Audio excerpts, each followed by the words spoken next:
I am president of a nonprofit organization, People Concerned About Chemical Safety, also known as PCACS. Okay. Also known as PCACS out of Charleston, West Virginia. We're an affiliate of Environmental Justice Health Alliance, excuse me, for Chemical Policy Reform, also known as EJHA. In January 9th, 2014, there was a major chemical spill into the Elk River from a tank farm located along the Elk River in Charleston, West Virginia. 10,000 gallons of crude MCHM mixed with PPH were released into the river only 1.5 miles upstream of our public drinking water supply intake. Our governor and public officials called for a do not use order. This meant that approximately 300,000 residents in 9 counties could only use our tap water to flush our toilets. Nearly 600 people ended up visiting emergency rooms complaining of symptoms related to the spill, and 13 were hospitalized.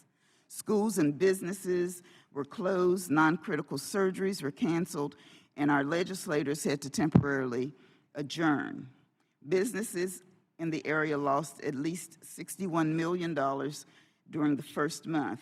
The most vulnerable were the low-income residents, the elderly, and the people of color who did not own vehicles. They had the difficulty of trying to get to the temporary water stations, to carry their bottles with them sometimes, and then they had to carry the heavy bottles of water back home to be able to take care of their whole family. When the spill occurred, West Virginia did not have spill prevention regulations for above-ground storage tanks storing hazardous chemicals, and neither did nor does the EPA. After reconvening in 2014, our legislators wrote and passed a comprehensive AST bill, above-ground storage tank bill, which Governor Tomblin signed into law. But within 3 years, those provisions had been amended and weakened twice. Congress passed the Clean Water Act in 1972, which directed the president to issue spill prevention regulations for facilities that stored oil and hazardous substances.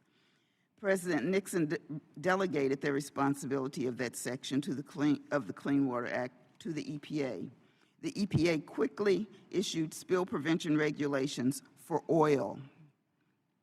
But despite promising a spill prevention rule that covered all ASTs under their jurisdiction, the EPA never finalized hazardous substance spills laws. In 1982, Congress created a federal program regulating underground storage tanks. That contained petroleum and hazardous chemicals.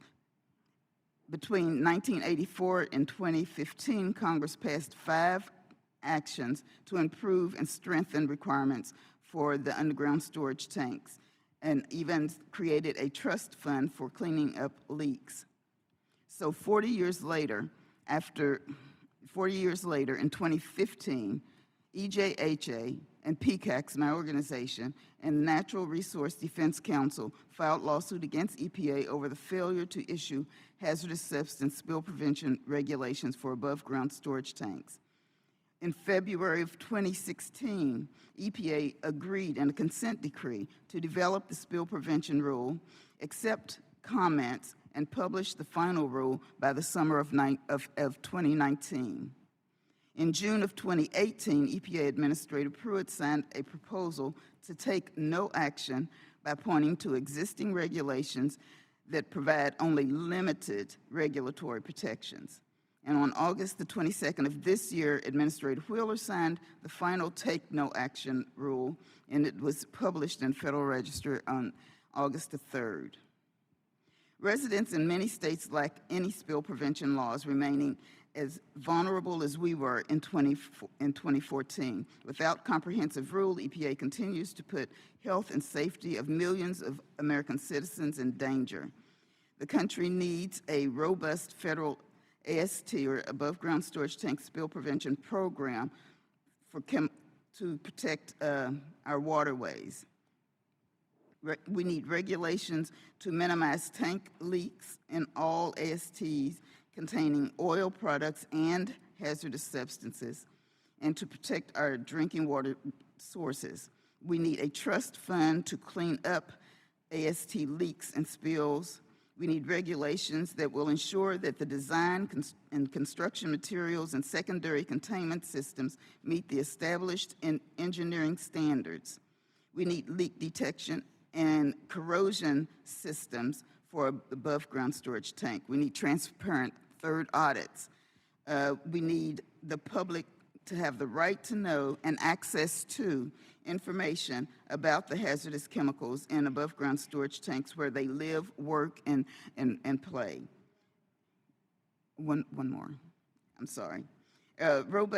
We also need robust notification to our public and to public drinking water systems in a timely manner when a spill does occur. If EPA continues to ignore providing rules for above-ground storage tanks, we hope that Congress will step up and again require them to do so. Thank you very much for your testimony, Ms. Nixon, and it's truly good testimony. Mr. Gisler, you may proceed. Thank you, Chairwoman.